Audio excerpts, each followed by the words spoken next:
बोलते परम पूज्य गुरु घासीदास बाबा की जय। जड़ जड़ खाम की जय।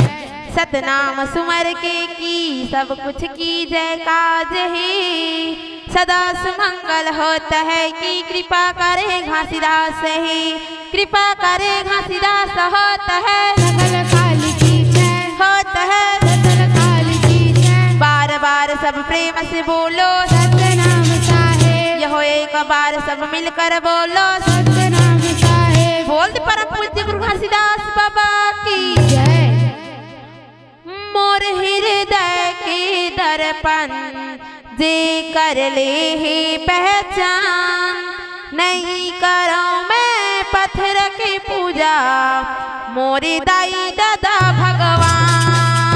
मोर हृदय के दर्पण जे कर ले है पहचान नहीं करो मैं पत्थर के पूजा मोरे दाई दादा भगवान। मोर हृदय के दर्पण जे कर ले है पहचान नहीं करो मैं पत्थर की पूजा मोरे दाई दादा भगवान। मोर हृदय के दर्पण जे कर ले है पहचान नहीं करो मैं पत्थर की पूजा मोरे दाई दादा भगवान। मोरे दाई दादा भगवान मोरे माता पिता भगवान। मोरे दाई दादा भगवान मोरे माता पिता भगवान। मोरे दाई दादा भगवान मोरे माता पिता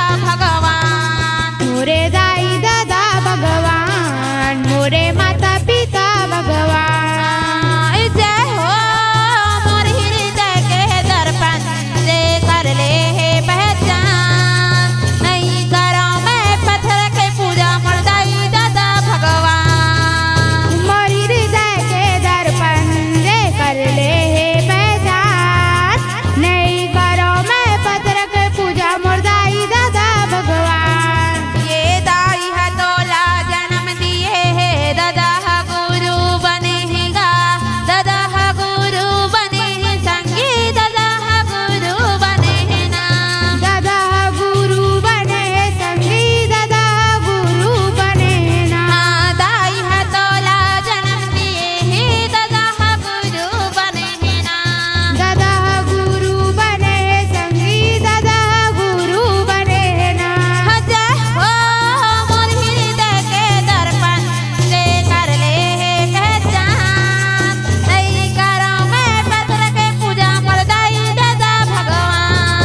घासीदास